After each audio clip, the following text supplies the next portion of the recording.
there was always occasions where like 2 or 3 days before, I would have 2-day notices that we were going to leave for a week. And I was like, all I need is a little bit of time. Just, if you let me know ahead of time, it's fine. And it would be 2 days you have to leave. And so there started to be stress with me at work. And I wasn't an established tattoo artist yet. And I'm learning under this like awesome guy. And it had nothing to do with my love for the band, but it was like, I know that, there's no metal bands with 55-year-old guys in it, Like, one day I'm gonna have to have a job. And, hopefully maybe I can make a career of music, but I'm not gonna bank my life on that. Like, I'm not a gambler. I'm not just gonna like say, yeah, I'm gonna make it in music and just not care. So, I'm getting this awesome opportunity to have like more or less someone help me with a career. And at the same time, the communication of the band was so horrible. Dan and Russ were pretty crafty on this one. We got real drunk while we were doing Liberate, and we were sitting out on the porch at the La Quinta, where we always stayed in Little Rock, and I told them, I'm like, I love you guys so much. I'm like, anytime you ever don't want to do this, don't be offended if I like keep doing it, whatever. And sure enough, that's that following summer, we're ready to go on tour with Nile, and today's the day, and I get a letter in the mail, and it's telling me they're not going on tour, and I was like, oh my God, Dan just quit Zao. It sucked, We wrote a letter to Jesse Smith stating that we didn't want to be in the band, and, we wanted to pursue, other things that might, come about our lives. What am I supposed to do? I have no idea. So, and it wasn't a decision I made overnight. And I was like, you know what? I'm just gonna step back from the band, because if I can honestly say, if at the time I would have known that the band would not break up, I would have done the band. But Jesse, at the time he was the leader of the band, and I didn't have faith that he wanted to do it. Like, I didn't have faith that this was gonna be a long-term thing. And I wasn't gonna give up a definite long-term thing for, this like shaky, I have no idea what's going on week to week. And that was the first time too where I started getting really pissed, because I felt like everybody like totally, their perception of me, it was like totally weird.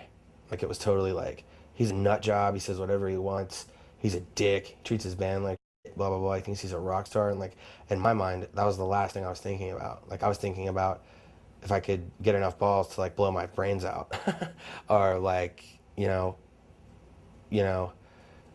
my wife entered the picture right after, like right during Liberate era, you know what I mean? Like, I was definitely on like, soon to be ex-wife, but definitely on the path to like, destruction mode, and I mean, God always drags me out of that, I'm like, praise God because he's faithful, and I mean, we're totally like, we're consumed with all these things that like rob the joy in life out of us, and it's like, God is just so graceful, he's just grace, dude.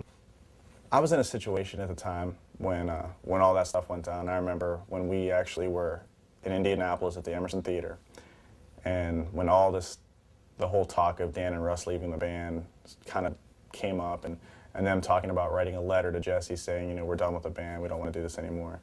There was definitely part of me that wanted to leave with them, just because of the situations that we got put in, like with different attitudes of people, and you felt it didn't feel like we should be doing it anymore.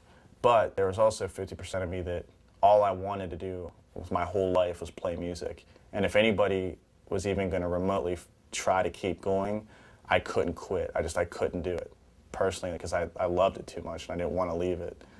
And I always thought that maybe I could change what's going on, maybe I could make people like to do it more, maybe I can do this, and I always felt like I could do that, but I mean, I guess I really couldn't, but I definitely didn't want to stop doing it.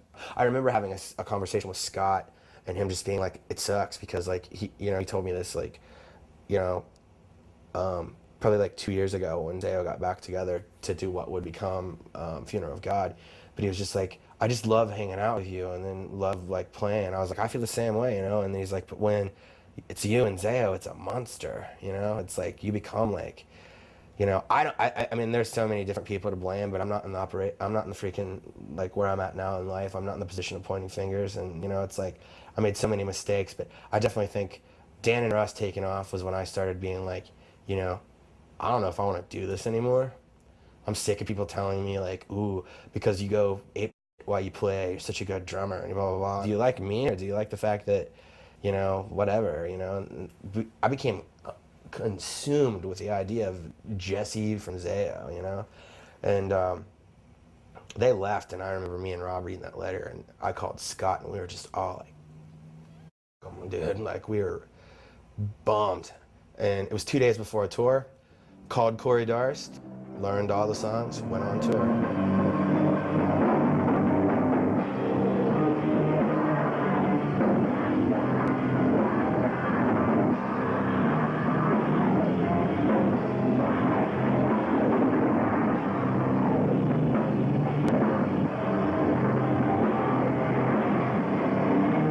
That was still when I was really first getting to know Jesse, and like we were still kind of, he was closer with me at the time because I was a new guy in the band, and I think he might have looked to me as a mediator between everybody because I wasn't, you know, I didn't see certain things the way he was, and I didn't see how Dan and Russ kind of viewed it, a lot of things.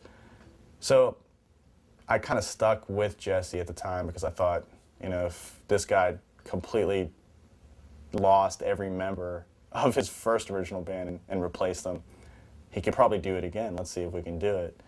And Liberate was one of our strongest selling records and was doing so well that I just couldn't, in my heart, see why to stop doing it. And then tore our asses off with him, and I remember Dan coming back into the picture and us just being like, see ya, Corey. Later.